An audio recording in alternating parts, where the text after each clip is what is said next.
Good morning and happy Wednesday. Thanks for being with us on this good morning. Trust this journey through some more of the aspects of the passage from the sermon helps you. It's a lot of fun for me, so I hope it's helping you on your journey.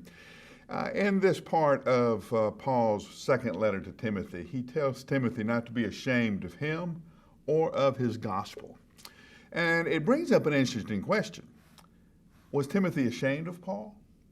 I mean, I'm sure Timothy was not like overly ashamed of Paul, but you can be ashamed of somebody and just, not bring their name up much or not add to the conversation when people are talking about him. Did Timothy kind of wish maybe Paul didn't come up as much? Yes. Living in the shadow of a famous man is hard. I know that because I grew up in Huntsville, Alabama. My dad was a leading businessman, a leading politician. My brother and I joked that our real name was John Glenn's son because everybody called us, "Hey, aren't you John Glenn's son?" They didn't know me as Mike. They knew me as John's boy. And so I understand some of that pressure. The other thing is Paul was in jail. And, there's this understanding or myth that if you're following Jesus, then everything works out. Well, it wasn't working out for Paul. He was in jail. What's more, he wasn't going to get out of jail. And part of this letter is to encourage Timothy now, so to speak, to take over the family business. And one of the things that Paul feels like he must tell Timothy is don't be ashamed of the gospel, nor of me. I'm not in jail because I did something wrong. I'm in jail, Paul says, because I did everything right.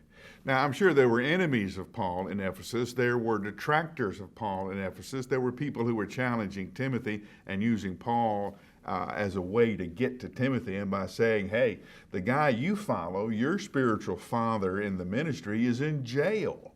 What kind of witness is that? Don't be ashamed. Don't be ashamed to bring me up. Don't be ashamed to tell my story. Don't be ashamed to testify to what you saw Jesus do when we were on the ministry trail together.